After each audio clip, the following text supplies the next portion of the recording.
Бұлар қаңтар оқиғасы кезінде құзырлы орган қызметкерлері қолданған қалғандар.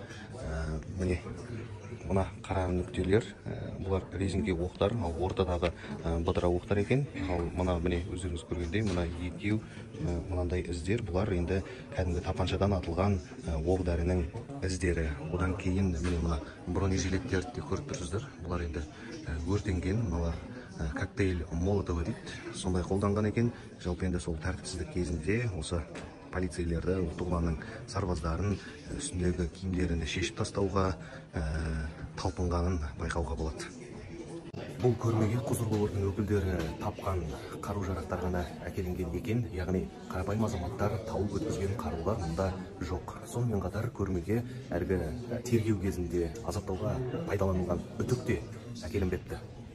Бүгін бас прокуратура мен ішкі істер министрлігі мәжіліс қабырғасына келіп, жаппай тәртіпсіздіктің артында кім тұрғанын айтты.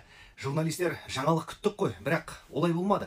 Қаңтар оқиғасынан кейін бірден қамауға алынған Кәрім Мәсімовті басты ұйымдастырушы деп атады. Тағы 18 адам осы оқиғаға қатысы бар деді бас прокурор. Алайда олардың фамилияларын атай алмады.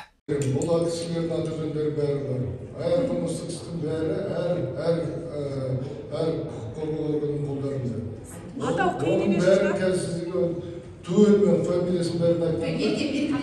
Есте болса, былтыр қаңтар оқиғасы кезінде Алматыда әскери киінген, толық қаруланған, рациялармен жабдықталған топ пайда болған еді. Олар балалар инфекциялық ауруханасын басып алған еді. Сөйтіп қаладағы бүкіл жүріс-тұрысты басқарған болатын. Тіпті 7-ші аурухана жақта блокпост қойып, сол маңда жүрген болатын. Олар сол күйі ұсталмай кетіпті.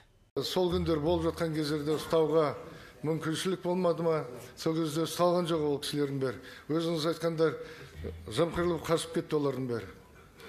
Бұл адамдарды тергеу кезінде кім екенін біз әлі анықтаған жоқпыз.